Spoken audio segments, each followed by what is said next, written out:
ഈ വീഡിയോ ഇവിടെ ചെയ്യാനുള്ള എയിം എന്ന് പറഞ്ഞിട്ടുണ്ടെങ്കിൽ ഒരു പാർട്ടീനെയോ ഒരു റിലീജിയനോ താഴ്ത്താനോ അവരെ നെഗറ്റീവ്സ് സൊസൈറ്റീൻ്റെ മുമ്പ് കൊണ്ടുവരാനോ ഒന്നുമല്ല. നമ്മൾ ഇന്നലെ തൊട്ട് ഇന്ന് വരെ കേട്ടുവരുന്ന ഒറ്റൊരു പേര്, ഇത് ന്യൂസ് പേപ്പർ തുറന്നാലും ടെലിവിഷനിലായാലും social media, Ashifa, justice for Ashifa.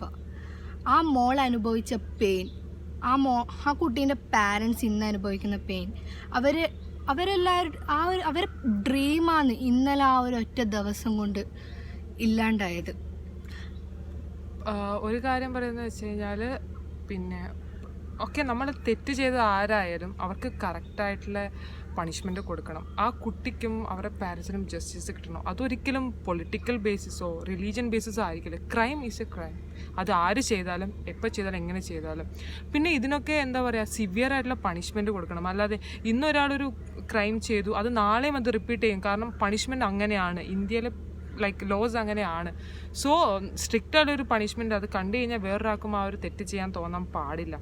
അല്ലെങ്കിൽ ഇത് വീണ്ടും റിപ്പീറ്റ് ചെയ്തുകൊണ്ടേയിരിക്കും. ഓക്കെ, ഇന്നൊരു ഇൻസിഡൻറ്റ് ഇങ്ങനെ ഉണ്ടായി, രണ്ടാഴ്ച കഴിയുമ്പോൾ ഇന്ത്യയിലെ വേറൊരു ഭാഗത്ത് ഇങ്ങനെ ഇൻസിഡൻറ്റ് ഉണ്ടാകും. അത് റിപ്പോർട്ട് ചെയ്യണമെന്ന് ഒരു നിർബന്ധമില്ല. കാരണം അറിയാം, ഓക്കെ എന്ത് ചെയ്താലും ഇത്രയേ ഉള്ളൂ, okay may be maximum 2 years ജയിലിൽ തിരിച്ചിറങ്ങാം. ആ ഒരു ആറ്റിറ്റ്യൂഡ് കൊണ്ടാണ് ഇത് റിപ്പീറ്റ് ചെയ്തുകൊണ്ടേയിരിക്കുന്നത്. ഇന്ന് FBയിലൊരു പോസ്റ്റ് കണ്ടു, ലൈക്ക് എന്തുകൊണ്ട് ആ ആയ ആ ഒരു കുട്ടീൻ്റെ പിക്ചർ വൈറലാക്കുന്നതിന് പകരം അത് ചെയ്തവൻ്റെ പിക്ചർ എന്തുകൊണ്ട് വൈറലാക്കി. വളരെ നല്ലൊരു കാര്യമാണ്, അത് നല്ലൊരു ഇതാണ്. പക്ഷേ ആ ഒരു നരഭോജി അവൻ്റെ പിക്ക് ഇങ്ങനെ വൈറലാക്കിക്കൊണ്ട് ഒരു കാര്യമില്ല. ആ പിക്സിൻ്റെ ഇടയിൽ കുറേ കമൻസ് കണ്ടു, കുറേ ആൾക്കാർ അവരുടെ വ്യൂസ് പറഞ്ഞു. അത് മനസ്സ് തൊട്ട് പറഞ്ഞ കുറേ ആൾക്കാരുണ്ട്. എല്ലാവരും ഇന്ന് ഈ ഇന്ത്യ മുഴുവൻ ഒറ്റ കാര്യം പറയുന്നില്ല, ആ മോക്ക് നീതി ലഭിക്കണം, ആ മോക്ക് നീതി ലഭിക്കണം എന്നുള്ളതിനേക്കാൾ ഉപരി നാളെ അങ്ങനത്തെ ഒരു കുട്ടി വീണ്ടും പുനർജനിക്കാൻ പാടില്ല. അതുകൊണ്ട് ഈവൻ ഒരു പോലീസ് ഓഫീസറാണ്, അത് ഒന്നാമത്തെ കാര്യമാണ്, ഒരു പോലീസും കൂടി ഇതിൽ ഇൻവോൾവ്ഡ് ആണ്. അപ്പം പോലീസ് എന്ന് പറഞ്ഞാൽ ഈ കുട്ടീനെ കൊന്നതും കൂടി അറിയണം. പോലീസ് എന്ന് പറഞ്ഞിട്ടുണ്ടെങ്കിൽ പീപ്പിളിനെ പ്രൊട്ടക്ട് ചെയ്യാനുള്ളതാണ്. പക്ഷെ ഇവിടെ പ്രൊട്ടക്ഷൻ എന്നുള്ളതല്ല നടന്നിട്ടുള്ളത്. അതുകൊണ്ട് തന്നെ ഈ റിലീജിയൻ ബേസിലൊക്കെ ക്രൈം ചെയ്യേണ്ട കാര്യമേ ഇല്ല. ഇന്ത്യ ബിക്കോസ് നമുക്കറിയാം അത്ര സെക്യുലർ സോഷ്യലായ ഒരു കൺട്രിയിൽ ഇങ്ങനത്തെ ഒരു ബേസിസിൽ ഒന്നും കൊണ്ടുവരേണ്ട കാര്യമില്ല. കാരണം നമുക്കറിയാം ഓരോരോ എന്താ കറക്റ്റായിട്ടുള്ള ബിഹൈൻഡ് ദ സ്റ്റോറി ഞങ്ങൾക്ക് അറിയത്തില്ല. എല്ലാവരും ഓരോരോ കാര്യങ്ങൾ പറഞ്ഞു വരുന്നില്ല. കാരണം കറക്റ്റായിട്ടൊരു അന്വേഷണം നടക്കാനുള്ള കോഴ്സ് പോലീസാണ് ഇൻവോൾവ് ആയിട്ടുള്ളത്. എന്താണെന്ന് സംഭവിക്കുന്നില്ല. മെയിനായിട്ട് പറയാനുള്ളത്, ഓക്കെ ഇപ്പോൾ കുറേ റേപ്സ് നടക്കുന്നു, കുറേ ഇങ്ങനത്തെ ഇൻസിഡൻസ് ഉണ്ടാവുന്നു. ഓക്കെ പ്രതിയെ പിടിക്കുന്നു, ചോദ്യം ചെയ്യുന്നു, ഓക്കെ പണിഷ്മെൻറ്റ് കൊടുക്കുന്നു, 2 ആഴ്ച കഴിയുമ്പം വേറൊരുത്ത് റിപ്പീറ്റ് ചെയ്യുന്നു. എല്ലാവരും ഇത് ചെയ്യേണ്ടത് എന്താണെന്ന് വെച്ചാൽ ഇങ്ങനൊന്നും ഉണ്ടാവാൻ പാടില്ല.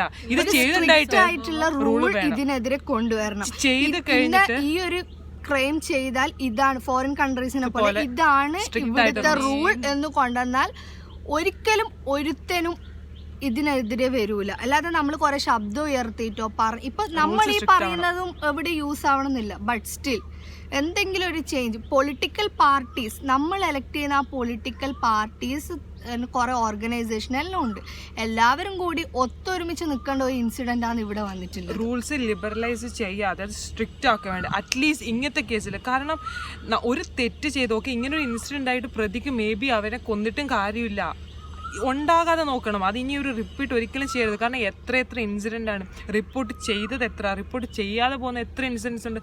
അത് മാക്സിമം കുറയ്ക്കുക, അല്ലെങ്കിൽ അതുണ്ടാകാതെ നോക്കണം. അല്ലാതെ ചെയ്ത് കഴിഞ്ഞ് ചെയ്യുന്നവർക്കൊക്കെ പണിഷ്മെൻറ്റ് കൊടുത്തതല്ല. ഒരിക്കലും ഒരു പണിഷ്മെൻ്റ് ആയിട്ട് പിന്നെ ആർക്കും അത് ചെയ്യാൻ തോന്നരുത്. അത്രയ്ക്ക് റൂൾസ് വേണം, പണിഷ്മെൻറ്റ് വേണം. അത് അറ്റ്ലീസ്റ്റ് നോക്ക്, എലക്ട് ചെയ്ത് പോകുന്ന ആൾക്കാരൊക്കെ അവർ അതിനുള്ള എന്താ അമെൻമെൻറ്റ്സ് ഓക്കെ അങ്ങനത്തെ കാര്യങ്ങളൊക്കെ ചെയ്യുക. അറ്റ്ലീസ്റ്റ് നമ്മൾ വോട്ട് ചെയ്ത് വിടുന്ന ആൾക്കാരൊക്കെ ഞങ്ങളൊക്കെ 18 കഴിഞ്ഞവരാ, ഞങ്ങളും വോട്ട് കാസ്റ്റ് ചെയ്യുന്നവർ. സോ ഞങ്ങൾക്ക് ഇത് പറയാനുള്ള റൈറ്റ് ഉണ്ട് എന്ന് ഉറപ്പുള്ളതുകൊണ്ട് മാത്രമാണ് ഞങ്ങൾ പറയുന്നത്. കാരണം ഞങ്ങളും ഇന്ത്യൻ സിറ്റിസൺ ആണ്, നമുക്ക് എക്സ്പ്രസ് ചെയ്യാനുള്ള റൈറ്റ് ഉണ്ട്. അതുകൊണ്ടാണ് ഞങ്ങൾ അല്ലാതെ ഒരു പാർട്ടിക്കോ റിലീജിയനോ എതിരെ വയലൻസ് ക്രിയേറ്റ് ഒരിക്കലും പാർട്ടി ബേസിസോ റിലീജിയൻ ബേസിസ് ചെയ്ത ആ നരഭോജിക്ക് അതിൻ്റെതായ ശിക്ഷ കിട്ടണം. ഇനി ഒരിക്കലും ആഷിഫിനെയോ സൈനബിനെ പോലത്തെ ഒരു മക്കള് നമ്മള് ഈ വേൾഡിൽ തന്നെ ഉണ്ടാവാൻ പാടില്ല. കാരണം നമ്മുടെ ഇന്നിപ്പോ നമ്മൾ സംസാരിക്കുന്ന ആ മോക്ക് വേണ്ടി ഇന്നിപ്പോ സംസാരിച്ച കാര്യമില്ല. കാരണം ഇനിയൊരു മോൾ ഉണ്ടാവാൻ പക്ഷെ ഇനിയൊരു മോൾ ഇതിന് വിക്ടം ആവാൻ പാടില്ല. ഞങ്ങൾ 3 പേരും മാത്രം ഇതിനെതിരെ റേസ് ചെയ്തിട്ട് കാര്യമില്ല. എൻ്റയർ വേൾഡ് ഇതിനു വേണ്ടി റേസ് ചെയ്യണം എന്നാണ് പറയാൻ, പ്രത്യേകിച്ച് യൂത്ത്. കാരണം യൂത്തിന് ഒരുപാട് ചേഞ്ച് കൊണ്ടുവരാൻ പറ്റും, ഒരുപാട് കാര്യം ചെയ്യാൻ പറ്റും, ഒരുപാട് കാര്യം ചെയ്യാൻ പറ്റും, ഒരുപാട് കാര്യത്തിന് പ്രതികരിക്കാൻ പറ്റും. ഇതിങ്ങനെ ഒന്ന് സ്റ്റാർട്ട് ചെയ്യും, മേ ബി ഒരു 1 മന്ത് പോകും. അത് കഴിഞ്ഞിട്ട് ഇതൊന്ന് തണുത്ത് പോകാതെ ജസ്റ്റിസ് കിട്ടുന്നവരെ ഇത് കണ്ടിന്യൂ ചെയ്യുക. ഇനി ഇങ്ങനെ ഒരു മോൾ ഉണ്ടാവാതിരിക്കാൻ വേണ്ടി നമ്മൾ ചെയ്യാം. അതാ അത്രയും നമ്മളെ കൊണ്ടാവുന്ന രീതിയിലുള്ള കാര്യങ്ങൾ നമ്മൾ കൊണ്ട് ചെയ്യാം. അതന്നെ. Thank you.